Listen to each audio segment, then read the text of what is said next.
Exactamente así, querido Pepe, exactamente así. Mira, prácticamente ya se acabó esta legislatura. Estamos hablando de que estamos en la penúltima sesión y así se despide la 4T.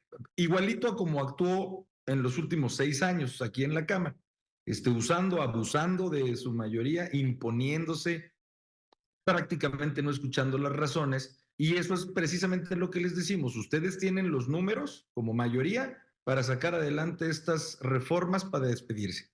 Pero nosotros también, la oposición, el PAN y la oposición en general, tenemos los números para incurrir ante la Suprema Corte de Justicia todas aquellas reformas que consideramos notoriamente inconstitucionales. Y es una tristeza que se convierta esta legislatura en la que más reformas fueron impugnadas, querido Pepe, porque eso es lo que pasa cuando siendo mayoría no escuchas a los demás que tenemos algo que decir. Además, siendo una minoría, por cierto, del 46%, Pepe, no del 10%. Entonces, sí las calificamos de barbaridades estas iniciativas, de las que si gustas, evidentemente detallamos, pero así se los decimos a toda la gente.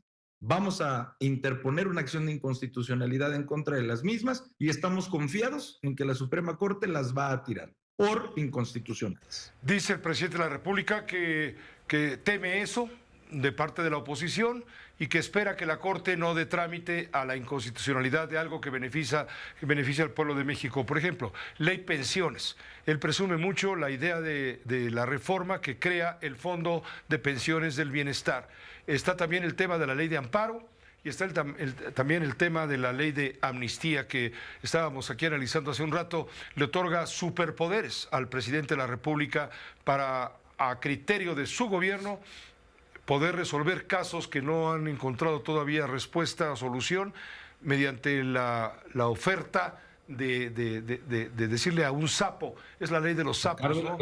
Si tú soplas, yo te dejo salir. ¿Cómo ves? Mira, sí, en efecto, estas tres, a nuestro juicio tóxicas, y además, Pepe, en donde le mienten a la gente. A ver, la de pensiones, en una sola frase lo digo. Sacaron dinero privado de personas que pusieron y confiaron en una Afore sus ahorros, sacaron esos ahorros que son recursos privados sin el consentimiento de sus dueños para llevárselos a un fondo público. Te platico. Mira, ya está el indulto en la Constitución. El indulto como una atribución del presidente de la República está desde hace 2 siglos en la Constitución de 1857. Ya estaba el indulto. La diferencia del indulto con esta amnistía es que el indulto, el presidente de la República puede indultar a sentenciados. Y aquí la diferencia es que esta adición al artículo, que es el artículo 9 de la Ley de Amnistía, busca que el Ejecutivo pueda otorgar dicho beneficio a personas procesadas y condenadas o imputadas inclusive, pero no es abierta esta atribución. Tiene varios candados, varias limitaciones. Por ejemplo, a estas personas procesadas o condenadas les puede otorgar la amnistía siempre y cuando aporten elementos comprobables que contribuyan obviamente a la verdad, sobre todo a la verdad histórica, que contribuyan a la procuración de justicia. Y aquí lo que se busca, contrario a lo que algunos interpretan o están manifestando, es el derecho a la verdad. El derecho a la verdad, que es precisamente el eje rector de esta reforma, porque tiene desde luego como fundamento también una impartición de justicia y además la reparación del daño dentro de actos delictivos de mayor escala, fíjate, de mayor escala a aquellos que va a nacer objeto de la amnistía. Por ejemplo, lo que se pretende aquí es una especie de justicia transicional. Y esta especie de justicia transicional, pues como tú sabes, trae aparejada, pues obviamente verdad, justicia, reparación del daño y la no repetición. y la no repetición. Entonces, esta amnistía está hecha precisamente para crímenes, ya sea perpetrados por el propio gobierno mexicano, por ejemplo, en el pasado, por ejemplo, la Guerra Sucia en los años 70, las masacres de pueblos por parte del crimen organizado, en los que el Estado fue omiso en responder. Y esto se puede relacionar con muchos casos en la historia reciente. Por ejemplo, en los casos de desaparición forzada, con Rosendo Radilla, te recuerdas que nosotros en la Corte estudiamos el caso de la sentencia de la Corte Interamericana de Rosendo Radilla, ¿no? También puede verse, por ejemplo, en los estudiantes de Ayotzinapa, por supuesto, o las masacres como la de Allende, que la masacre de Allende pues todavía está en el recuerdo de toda esa población que sufrieron lo indecible. O casos desde luego donde el Estado haya tenido una participación directa, como es el caso Atenco, donde pudo haber incluso violencia física, sexual, pudo haber tortura, en fin, este tipo de asuntos son los que contempla esta visión, no todos los delitos, o sea, está limitado precisamente a casos trascendentes. Yo he sido delegado de bienestar en los últimos 5 años y he recorrido más de 20 veces el estado y me preparé, vamos a decir, psicológicamente para que el interior del estado vaya muy bien y Mérida un poco complicado. Sin embargo, hemos entrado ya a colonias de Mérida, del sur, del poniente, del oriente y una excelente respuesta de la gente. No es territorio enemigo para Morena, Yucatán, un estado que ha sido gobernado por Acción Nacional, por el PRI en su momento, ahora nuevamente por Acción Nacional. ¿Cómo va a entrar Morena ahí en ese coto, en ese enclave, digamos, más tradicional, menos de izquierda, digamos? Porque hay mucha esperanza de la gente en que se acabe la desigualdad. Yucatán tiene muchas desigualdades, empezando por la Mérida del norte y la Mérida del sur, donde hay una diferencia abismal en servicios básicos como pavimentación de calles, agua potable, servicios a la comunidad. Y en el interior del estado, pues enormes desigualdades en acceso a la salud, en acceso a su derecho a la educación.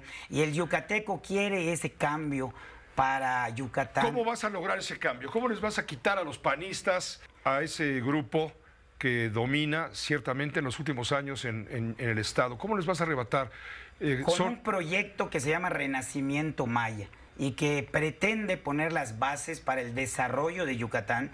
Renacimiento no desde el punto de vista de renacer, que sería empezar de cero, ajá, sino tomar lo que se ha hecho bien y continuar mejorando el crecimiento de Yucatán con prosperidad compartida, que nos alcance a todos. Qué gran oportunidad me brinda la vida periodística de poder hablar contigo. Te digo porque hoy precisamente el periódico El Universal publica una encuesta telefónica, lo anota el propio periódico como metodología, precisamente para determinar quién va mejor en las posibilidades o en el ánimo, pues, de las preferencias ciudadanas. Y marca a Renán Barrera Concha, tu adversario, de PAN, PRI, PANAL, efectivamente PAN, PRI, PANAL, con un 43%, y a ti, Joaquín Guacho Díaz Mena, de Morena, PT, Partido Verde, con 36.3, es decir, te está marcando con unos 6 puntos abajo, exactamente la cifra la tenía por aquí, 6.8 puntos, sí, 6.8 puntos porcentuales. ¿Puedes remontar todavía? Ya falta... Por supuesto que sí, Pepe, sobre todo, mire, yo no voy a cuestionar esa encuesta, pero las encuestas cara a cara y en vivienda son siempre mejores que las telefónicas. Pues mira, a mí me parece perfectamente lógico y explicable que el vocero del gobierno federal, Genaro Villamil, vincule a López Obrador con el fetiche satánico llamado la Santa Muerte, que es muy venerado en el mundo criminal, porque este gobierno ha sido el gobierno de la muerte. El letrerito de que ningún hombre de verdad pueda hablar mal de López Obrador es simplemente la consigna machista que se sigue rigurosamente al interior de los que juntos siguen haciendo escoria.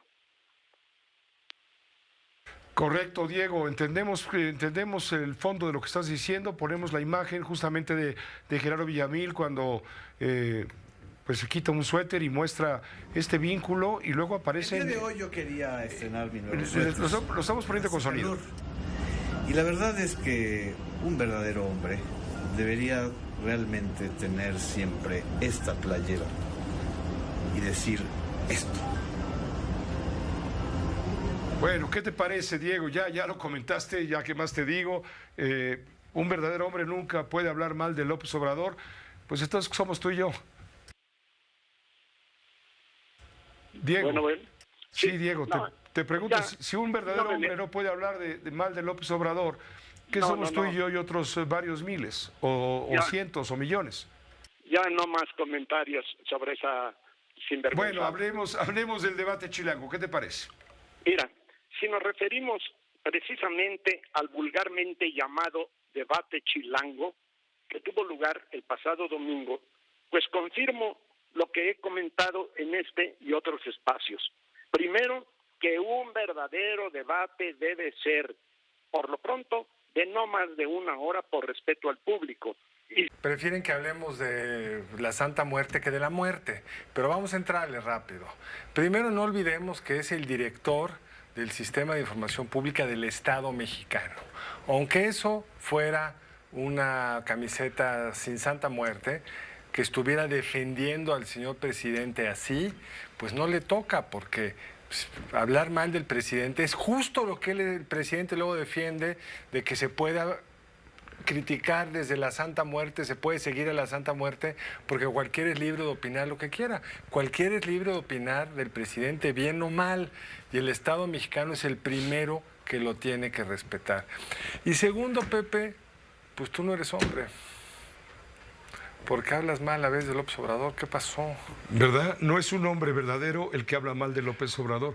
Es que esa asociación de ideas con la Santa Muerte, que hay que respetar las creencias de cada quien, pero suele estar asociada con el tema del crimen. Exacto, es que es lo que es Entonces, indignante. ¿qué está vinculando a Morena con el crimen? Lo que es indignante es que esa creencia de la Santa Muerte, esa religión, que por supuesto las religiones tienen que respetarle al Estado mexicano, pero si convocan a la violencia, A ver, no. Te voy a poner lo que dijo el presidente ayer, para Por que favor, no quepa sí, duda para que no para la audiencia, claro, para que no inventemos. Pues no tengo opinión, soy muy respetuoso de lo que hacen los ciudadanos, pues tienen derecho a hacerlo. Es como contradictorio o tiene que ver con la libertad, ¿no? Incluso religiosa. Te habla de la muerte, pero es la Santa Muerte. No nos metamos en eso. Ya tiene tiempo que se resolvió ese asunto en México, antes que en cualquier otro país del mundo. Y se llama libertad religiosa. Yo tengo la impresión de que se enredó. Se enredó, porque está mezclando dos temas, Pepe. El primero es que qué bueno que el presidente hoy defiende el que cada quien pueda pensar como quiera, pero ayer criticó a quien pensó distinto de él. Entonces, es siempre selectivo en estos grandes juicios morales. Lo segundo, Pepe, no es cierto que México fue el primer país que resolvió la separación entre Iglesia y Estado, pero en fin, vamos a suponer que sí. Pero lo tercero, Pepe, una cosa es, a ver, si fue una religión, no pongamos gallinas, que está de mal gusto, pero una religión que promoviera matar perros, ¿tendríamos que respetar esa religión? Pues no, las religiones no pueden convocar a actos contrarios a la ley. Y todos sabemos que la Santa Muerte es una religión que de alguna forma le da una cierta legitimidad y paz espiritual a los criminales. No es cualquier religión, no es que unos son testigos de Jehová, los otros son musulmanes y los otros son Católicos. Esta es una religión asociada con el crimen organizado y este señor que se pone la camiseta es el representante de la televisión pública del Estado mexicano. Por donde lo veas es problemático. Pero lo más problemático es que estamos hablando de esto, que entiendo que hay que hablar, porque para eso nos lanza el presidente genera una provocación, y no estamos hablando de los muertos, que no son santos. Empecemos por esto que tú ya viste en tu noticiero con cuidado, sí. Este asesino serial que aparece antier en la Ciudad de México, que ha asesinado a 30 mujeres. Y de repente resulta que ya los números de feminicidio que dio la candidata Sheinbaum pues ya no son ciertos, porque había 30, pero eso no es lo relevante. Lo relevante es que no estaban registrados como muertos porque estaban registrados como desaparecidos. Entonces empezamos a tener que cuestionarnos si los datos a partir de los cuales hacemos nuestro análisis de si ha subido o bajado la violencia son correctos o no. Y lo que estamos viendo pues, es una expansión del crimen, incluso en entidades como Chiapas y Tabasco, que eran razonablemente tranquilas. Qué emoción, amanecemos con este premio Princesa de Asturias para Serrat, que yo digo que ya se habían tardado, porque pues sí, ya a otras personas les han dado, como tú mencionabas, varios artistas, incluso Bob Dylan se lo dieron en 2007, no recuerdo el año que le dieron a Leonard Cohen, pero como que Serrat es Serrat, ¿no? Ya le tocaba. Así es que bueno, pues estamos de plácemes, qué alegría, ¿verdad? Desde luego también a Bob Dylan. ¿Cuál es la importancia, la trascendencia que lleva al premio Príncipe de Asturias a ser otorgado en esta ocasión a este importante músico? ¿Cuál es el fondo social y político, la presencia? Yo creo que Serrat tiene muchos momentos importantes en su historia, pero bueno, yo creo que es el gran cantautor español, eso que de todos a través de la historia de los últimos años, este hombre que tiene 80 años y que prácticamente de los cuales 60 ha estado pues con la guitarra en mano, con la voz, una voz muy particular y con canciones hermosísimas de su autoría, pero también ha musicalizado poemas de grandes poetas españoles como Machado, Miguel Hernández, Don Felipe, el mismo Rafael Alberti. Entonces ha llevado esta cultura, esta poesía, este sentir español hacia el mundo. Y eso...